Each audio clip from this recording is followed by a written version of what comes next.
Hello, is this working? It's recording. There's no PA system, so. All right. Oh, turning the lights off is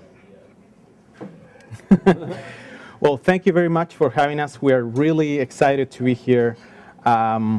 We will present from a scientific perspective how we use Python. Okay. Thank you very much for having us. We will present some of the stuff we do in the science side to analyze how scientists collaborate and how we can make science better. And at the end of the talk, I think we will try to convince you that many of the tools that we use in science are the same tools that you guys use in industry. So I'm DanielE.Acuna, and this is my colleague DanielE.Acuna. We work at the Rehabilitation Institute of Chicago and Northwestern University. These are our GitHub and Twitter handles, and many of the projects that we will show are here on GitHub, and you can check out those projects. Okay? So this is a picture of our lab. We are around 15 people. We are wearing the Pi Day t-shirt last year, and Pi Day is coming next week. So our lab works a lot with on neuroscience, and as you probably know, neuroscience is getting better and more sophisticated recording tools. So we get very large data set, and we use a lot of data science to make sense of these large data sets.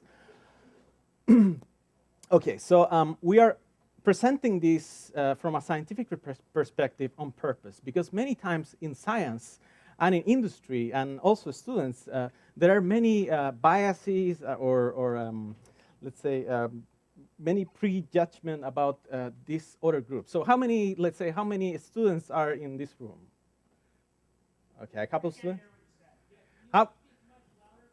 Okay, I'm sorry. How many students are here? Students. How many people from academia or that work full-time as scientists? Okay, and the rest I will assume are industry people, right? So I will plot here like how each of these groups see each other. So let's say academia people will see themselves as these brilliant, deep thinkers that are very abstract, right? Industry people tend to think like Steve Jobs. They are brilliant, they create things that are very useful for clients, and they will pay hundreds of dollars to buy them, right?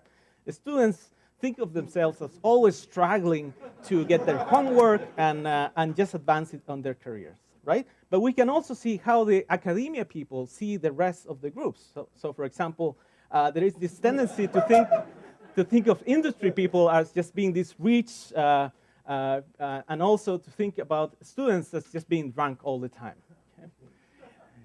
Industry persons think that academia just creates very weird but not really useful findings about things that nobody understands really, and they think about students many times as just doing some stuff that don't have any use. And students think about scientists as being like these really big and famous thinkers, and just industry people just being rich but again, let me reiterate that the tools that we use in science are very similar to the tools that you use, and they are increasingly similar because we have to deal with the same problems. So here's a screenshots of the kinds of tools that we use every day in our lab. So for making analysis of data, we use pandas to manipulate it. We use scikit-learn to make sense of them, clustering, regression, GLMs, random forests, all the good stuff. We use NumPy for doing numerical simulations of spiking neurons and things like that. For managing big data sets, we use Spark, Hadoop for storing it, and I'm all enough to use classic databases, and Tiba doesn't use that, but he's learning. And for managing our workflows and the kinds of tools that I will show you, we also use Amazon's AWS, Elastic Beanstalk, Elasticsearch. And for serving many of these things, we use Django. And in science, it's very important to keep track of who has done what, right? It's very important to blame people, right? So who screwed up the last experiment, and we go to GitHub and we say, okay, it was Tiriba who changed line 4 or something. And we also are part of developer packages that GitHub has, because it's really important for us to keep up with this technology. Okay, so we will present 3 projects. I know that is a lot of stuff that we put there, but again, we want to show you the range of things that we do, okay? So the first project is a recommendation system for massive conferences, massive scientific conferences. The second project is a submission of a visualization system for all academic institutions in the world. And the last project is about understanding the expertise of scientists and finding correct matches between scientists as submissions to journals. Okay, so TDPAD will start with Scholarside, which is the recommendation system. And I think you have to use this. Sure. You can keep this in your hand, click it. Yep. So can anyone hear me, like on the back? Nice. So I'm going to talk about Scholarside, which is a recommendation system for scientific publication.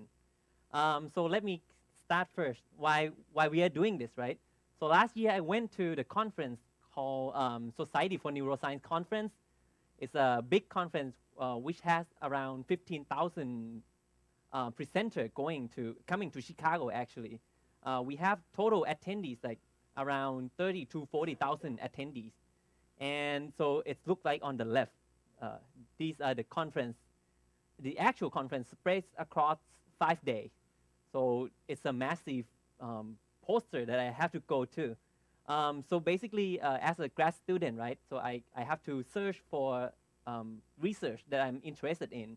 So I go to their search system, and it looks like on the right. So basically, it's a lot of blank form that I have to fill in, like poster number, title, who's presenting, things like that. And I have no idea, right, because this is my first conference that I want to go. So it's crazy, like I have no idea what to search.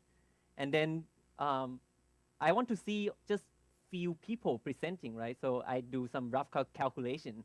So I can go to only 20 posters a day. So totally I can go to 100 posters within 5 days.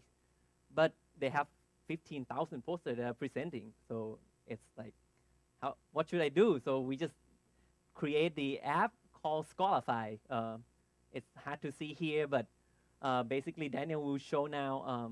If you guys go to Scholarside, Scholarside.net, these are the app that we were working for. Yeah, internet is not working. Oh, slowly working. Yeah. So yeah, basically, if you go to Scholarside.net, you can search anything within one box, and then you can, for example, I want to see paper of my lab mates, Josh with Conrad Coding, my advisor. We can type like coding, and then it will pop up all the posters that Conrad is presenting. And then I can now select one poster from Josh, like, so frontal eye view, that one, it actually has like a ticker.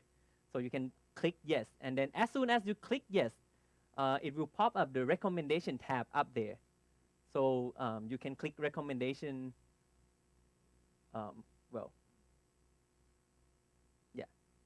So yeah, it's actually when you click yes, it will bring the poster that are close to the one that you like. So for example, here I like frontal eye field research. I can click yes, and then it will recommend all the posters that are close to that. So and then you can also click itinerary view. So I will know like, oh, if I like frontal eye field research, these are posters that I should go based on the content of the abstract. Yeah, and you can now like go through, see the research that you are really interested in. So yeah, we will come back to the presentation. Okay, so yeah, so I will show you now how the system works. But before that, wow, this is actually the the user feedback.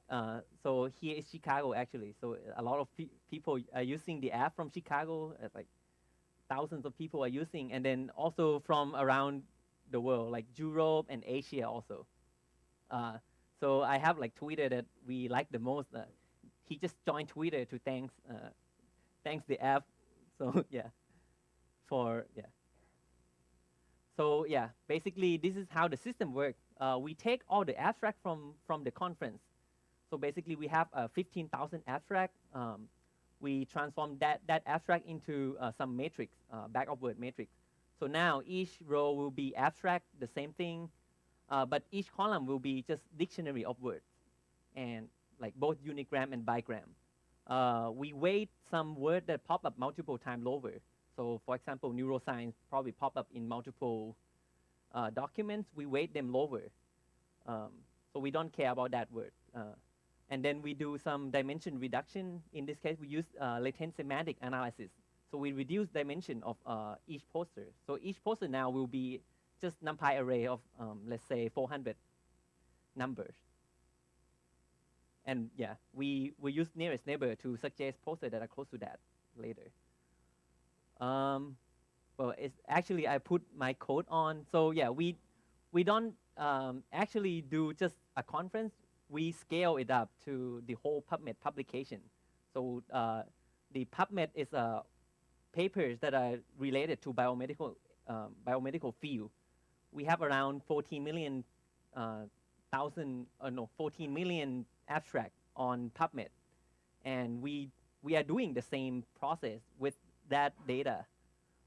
So yeah, it's this here. Actually, I show how it works in Spark.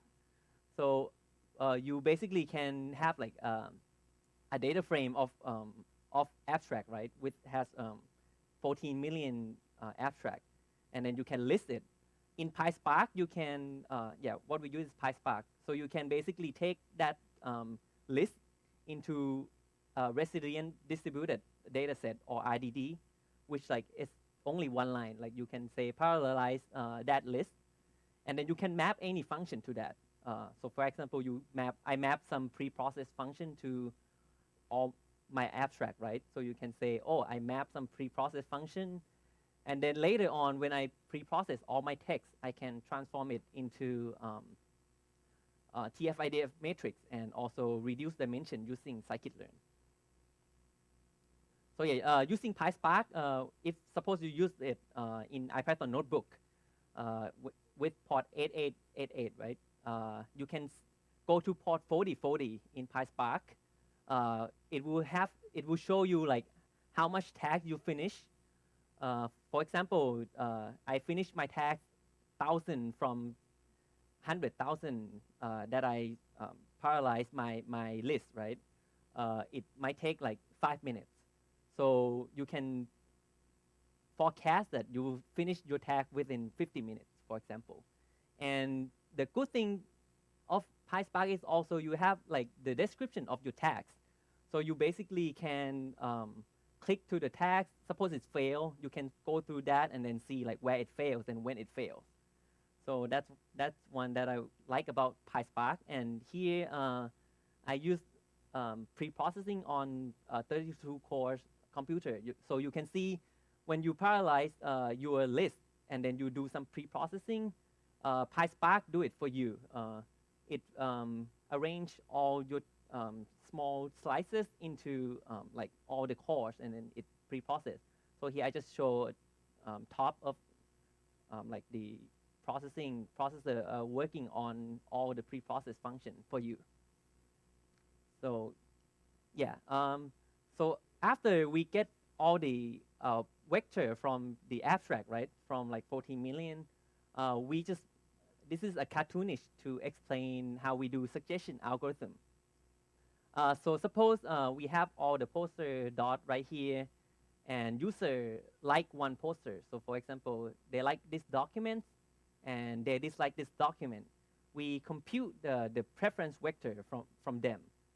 So yeah, in this case, they just like one and dislike one. So we compute their preference vector, and we use nearest neighbor to suggest the poster that are close to that.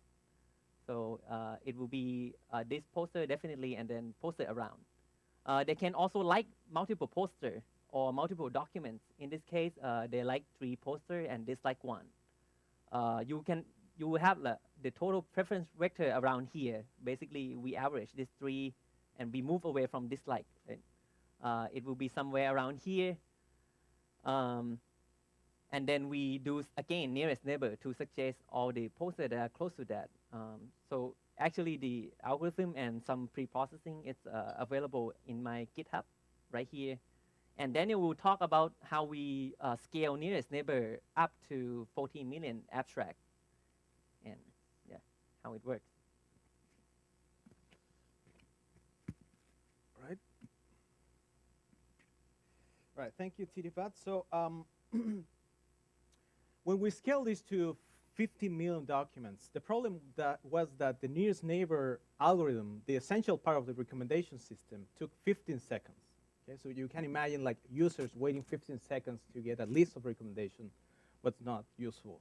So we needed to make an approximate algorithm to return those recommendations, and we use an approximate nearest neighbor algorithm to do that. So here I'm showing, I'm mapping, remember that each of the documents were mapped to a topic vector of 400 dimensional, okay? So, but here I'm showing just in 2 dimensions. The idea of this approximate nearest neighbor algorithm is that we partition the space with recursive, what is this, clustering algorithm, just k-means, okay? So we go once at the root level, and we cluster in 3 partitions, 3 clusters. And then again, we go through each of the clusters, and we repartition 3 times again. Okay? So at the end, what happens is that, let's say I'm trying to get the nearest neighbor of this point right here, the red point, right? How this algorithm works is that instead of comparing this point to all the other points in the database, we instead look first at where the point belongs to in the cluster space, and then when we find, at the end, when we find the clusters, we only compare this point to the cluster where it belongs. So we reduce exponentially the searching time. Okay. Now, the problem with many of the analysis with big data is that increasingly you are dealing not only with the data and storing it and processing, but also you're dealing with big models, right? How many of you have been following the Go matches? Okay, a lot of you. You know how many neurons the deep neural network has? 30 million neurons, right? And you can imagine all the connections between those neurons, right? The problem is that with big data now, we have big models. So those models now don't fit in RAM, and we have to have ways of dealing with those big models, okay? So in our case, we have that problem too. The tree that we built with this for these 14 million documents weighs 22 gigabytes. You can imagine having a web server with 22 gigabytes of RAM is really expensive, right? You want to have it like replicated and serve multiple or millions of users, right? We serve 3,000 users with the app that Tiripat showed before. So how we solve that problem? Well, we realized that users most of the time are only interested in a small portion of the entire space of scientific topics, right? So we memorize the tree, and we did that with, I don't know if you can see it, but we're using a very nice Python package called Cache Tools, and it essentially allows us to first load a skeleton. We load just how the topics are clustered in space, and then we declare a function that will serve the nearest neighbor part of the algorithm, and every time we call the function with the same parameters, instead of reading the model from the disk, that part of the model that we're interested in, it loads the model in RAM. So the next time that the user modifies a little bit the preferences, instead of going to the disk again, it will load the data from the RAM. So it will be much faster. The leaves are around 100 kilobytes, so now we can serve thousands of people because we have a decent web server, but not with 22 gigabytes of RAM. Okay, so the next project that I will present is about modeling scientific expertise modeling scientific expertise and displaying that modeling into a map. So we grab all the papers ever published as open access, and we model from just the abstract, the topics and the collaboration network. So this was a visualization app that we submitted for a competition at Northwestern University. And here Tiripat is showing the lab where we worked on. This is in the Rehabilitation Institute of Chicago in downtown.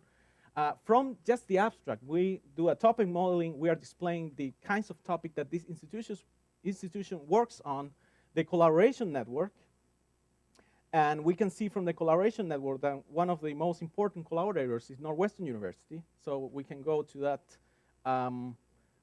coincidence, right? And we can start understanding what are the kinds of topics that Northwestern University works on and their collaboration network. And also we match it with funding. Now what's interesting is that in science, we don't have something like this, right? In industry, we might have like nice maps about businesses and how people have rated. But in science, everything is much slower. Like universities adapt much slower to this. So a tool like this, Elsevier, for example, sells it for thousands of dollars, or $300,000 or something like that. So we're kind of disrupting a little bit this because we can analyze big data sets that are becoming available and present this for free for scientists. Now, how this works is very similar to what we did with the analysis of papers. First, we take the grant records, and from the publication, we get like a dirty list of just strings that represent affiliations, right? But by using a Python package that allows you to do record linkage, we have a gazetteer of nicely formatted strings of all the universities in the world, and we do a link that says, okay, this string right here is the same as this university right here, and we do that with a package. All the information about how this works is in this repo right here. To present the website on the internet, we use Angular, JS, Leaflet for the Mapbox for the tiles, and all the visualizations with D3. Okay, so the last project that I would like to present is modeling scientific expertise so that we can assign papers better. Right? So how many times have you been asked to review a project proposal and you say, okay, I have no idea what this project is about, right? You don't know. You don't have the expertise to evaluate this objectively and give your opinion, right? Well, we have the same problem in science. We have, for example, for big conferences, we have scientists submitting thousands of papers, and we need we only have a few hundred scientists willing to review.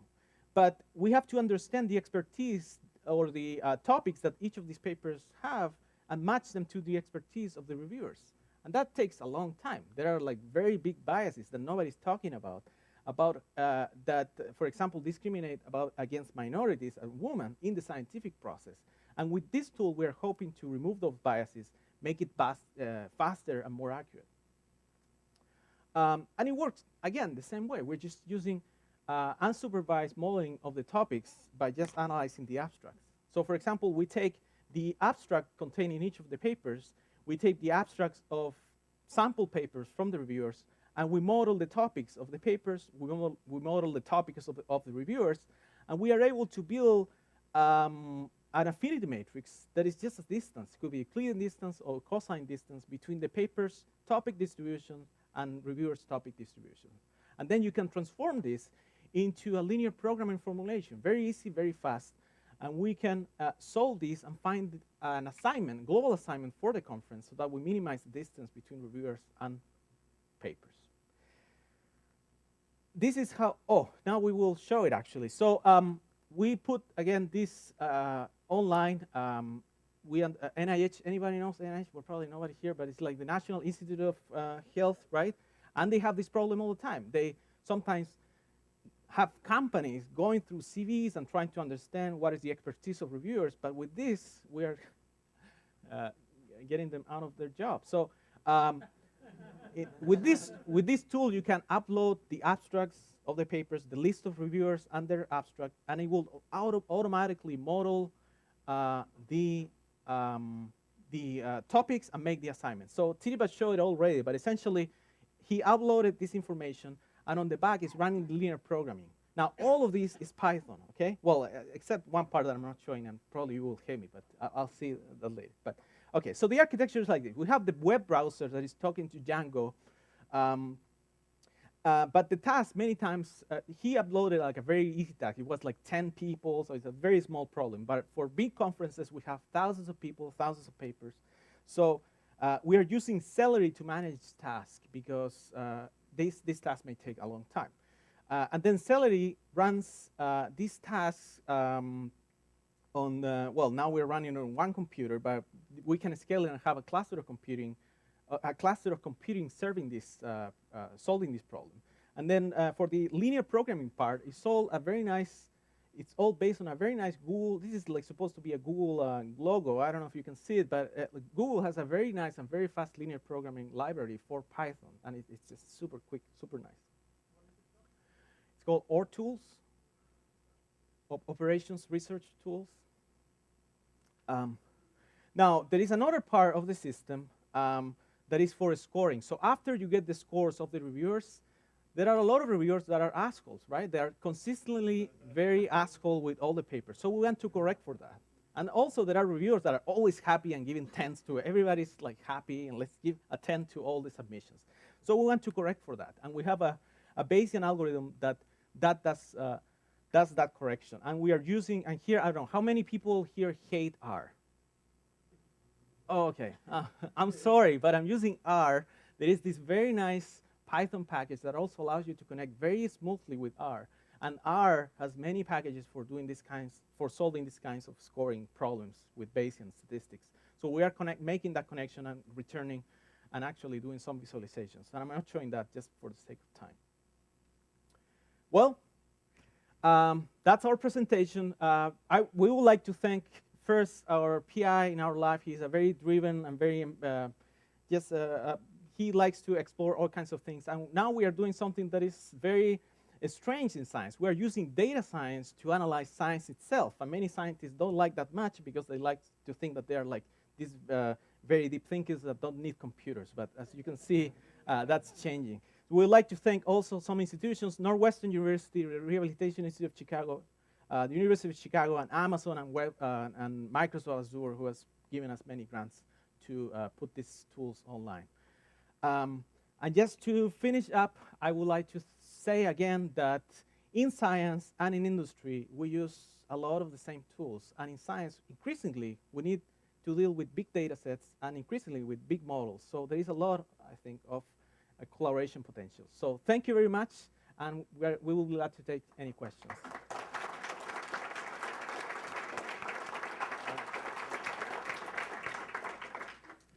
so yell your question.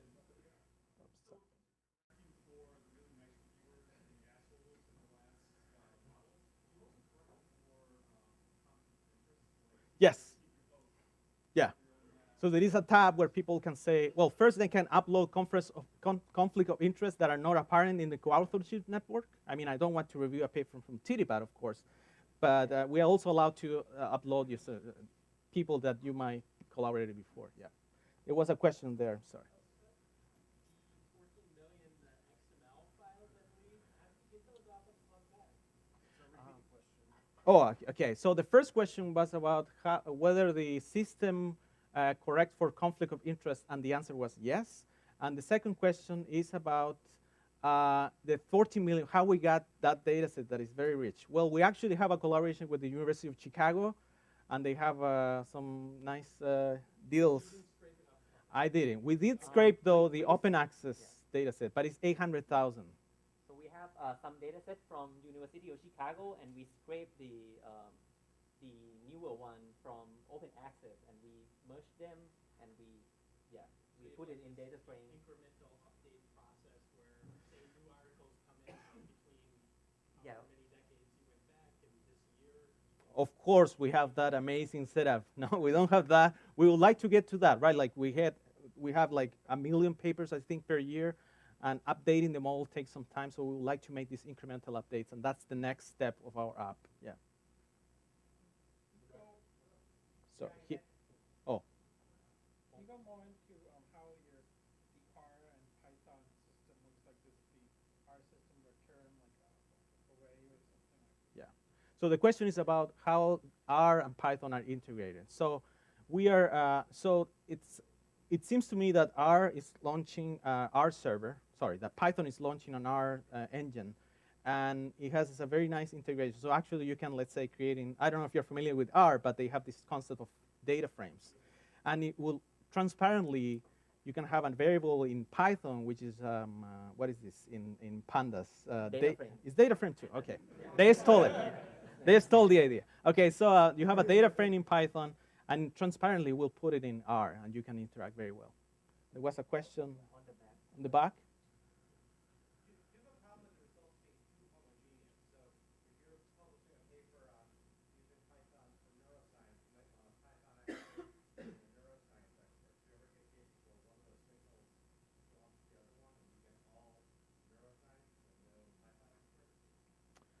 You want to answer that? Okay, so the question is whether how we deal with more fine-grained expertise, right? Let's say you can have a Python neuroscientist and a Python developer, and how we deal with those kinds of things. So we are actually looking at not only the words alone, where we're looking at bigrams. So many times you have, let's say, computational neuroscience is very different from experimental neuroscience, and we are able to deal with those differences in expertise doing that. But we're trying to expand the model by using deep learning. I haven't said that today, so that's one of the key words that you're supposed to say these days. But we are using deep learning to word-to-vect. I don't know if you're familiar, but essentially we can have a vector representation of a word that has a meaning in terms of where it's usually used. So let's say Python developer will have, if you sum those two word vects, it will be very different from Python neuroscientist, let's say. Can you just go into a little bit of detail about what your reviewers are actually reviewing for? Can you repeat the question? Can you go into like some details, because you're matching the reviewers with the paper, right? Yes. Can you go into a little detail about what they're reviewing for, because I'm not familiar? Oh, yes. So this was, we actually tried. Oh, I will repeat the question. So can you go more a little bit on the details of what the reviewers are reviewing, right? What they're looking for, what they're trying to do with the paper. Right. So in science, we take pride of being objective, of being fast, and what is the other one that we say? And being experts, right? So we are trying to evaluate submissions for a conference, let's say, or for a journal. So let's say we have the journal Nature, very prestigious paper, and somebody submits a paper and they claim that they can cure cancer with cumin, for example, which is an actual paper that was retracted last year. Anyways, but this guy is claiming that they can cure cancer with cumin. So you want to have experts that know about cumin and cancer, and they want to review the paper and see if the experiments are correct, if the statistics are correct, and things like that. Oh. Here. Is there a danger of over-specialization? Somebody becomes the expert in one thing, and all the papers go to the same person, and whatever he says goes. Very good question. So the question is about, is there a danger of over-specialization? That's absolutely correct. Sometimes you have this big expert that is in the middle of the topic space. He knows about everything. He's not a master of anything, but he's really an expert of everything, and that happens sometimes. So we have two ways of dealing with that. One is that we have some constraints on the system. So this is kind of obscure here, but essentially we're saying, okay, let's say each reviewer should review at most 20 papers, and each paper should have 3 reviewers, just exactly 3 reviewers. So we are trying to assign that person that is an expert on anything to the best paper it can review, and then we just remove it from the system. The other way that we can do, the other thing that we can do is that we can have a more sophisticated distance function where we can say, okay, now the panels of reviewers should be very diverse, right? So now that will introduce something different, and I think Netflix is trying to do something like that. What type of credentials are required to be a reviewer? Can you just go online and be like, I'm going to review this paper? Oh, that's a very good question. Actually, there was a big case last year of reviewers reviewing their own paper. So they went online and they said, okay, I'm an expert on this. I made something on Python. I'm an expert on Python. And they created an email. And well, we usually ask, or journals usually ask for academic positions, let's say grad students, an app, emails that are academic. But it's an open problem. I think it's an open problem. Yeah. You mentioned Elasticsearch in the beginning. Can you expand? I didn't catch how you use Elasticsearch. Elasticsearch. So we basically put all the data frame that we have, like with all title abstract from the from the um, from the papers, right? And then we have like who wrote the papers, which affiliation they're from. We transform it into a JSON file, and then we can upload into Amazon Web Elasticsearch, and then they will serve you a kind of like a system, and then when you query something, it will take that query into Elasticsearch, and then it will return back the document, like a chunk of JSON document that are related to your query. So that's like Yeah. Amazon service. Well, we are a little bit embarrassed, but in the first version, we used something called Whoosh. I don't know if you're familiar with Whoosh, but they are supposed to be like Elasticsearch, but all Python. But once we scaled to 14 million documents, it didn't play very nice. So Elasticsearch allow us to scale the search much better. Question?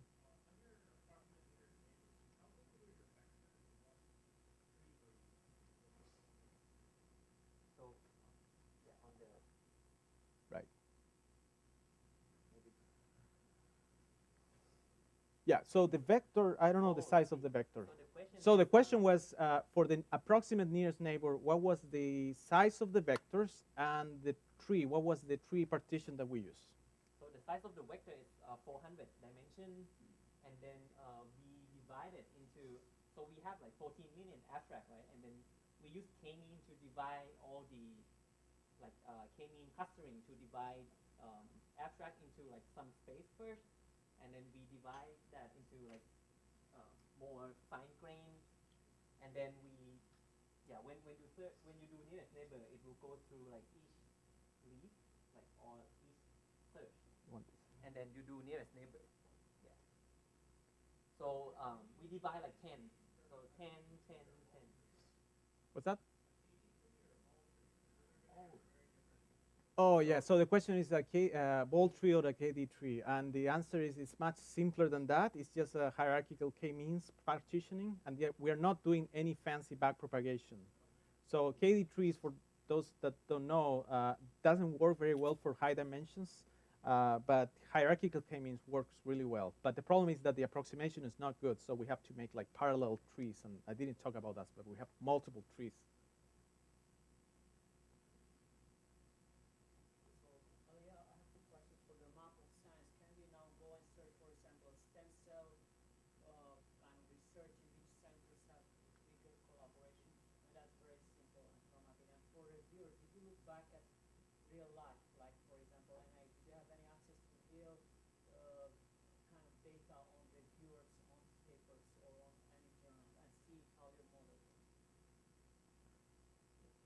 Okay, so the first question was about the map and whether we can search for terms and get back institution. And so, no, we don't have that now, and that's a very good, something that many institutions have shown interest in. And it would be relatively easy to do. Actually, getting keywords from text is surprisingly difficult. The second question was about whether we are getting actual data from NIH. Yeah, yeah. We have actually a paper now under review, and there are huge biases. So there is this thing in science. I don't know if this happens somewhere else, but science is not that objective. But in science, sometimes we allow authors to suggest reviewers. Okay, so we can say, okay, I think TDPAD should review my paper, right? And we have TDPAD and then my advisor, and we have these panels that sometimes are all suggested by the authors. And we have data showing that if your paper is reviewed by your suggested reviewers, author-suggested reviewers, your acceptance rates choose up to 90%. So it chooses up like 20% or 30% of the average acceptance rate. So there is this huge bias. We are trying this on conferences, and also we have seen biases. So when the algorithm suggests a reviewer, those reviewers are usually more accurate and they're more confident. Yeah. Last question. Take the last question. Django integration is less stop. Talk about how you implemented the algorithm in Django with you and the group. Well, at the beginning, yeah. Oh, the question is how we integrated Django with Elastic Beanstalk. So at the beginning, it was beautiful because we had a very simple application. So essentially, the application will get into Elastic Beanstalk. So I don't know if who's familiar with Elastic Beanstalk. So Elastic Beanstalk is this, how should we call it? Like this script-based server that you can deployment framework. Okay, so you just create your repository and it uploads, and you have like a YAML script that will say, okay, I need this, this, and this. So the first version of the Scholarside that Titipat talks about, we have this beautiful setup. It was all beautiful because a Python script will do everything. It will create the whoosh index. It will create the search. It will have a local database. But then we will scale up, and we wanted to use Elasticsearch and have this partition. It was a lot of pain because we needed to. There is not a lot of good documentation about how to set up, let's say, the instance-based storage and all kinds of stuff. But we made it work after a couple of nights. So you have all the script to like download. So in our case, we download Anaconda and we install Python and we download we have like a bash script to install other library and also load the model from S3, things like that. And then so we set up all the YAML file to load everything from Amazon S3 and we launched the system. I guess you get a separate talk just on that. Anyway, good job, guys. Thank you very much.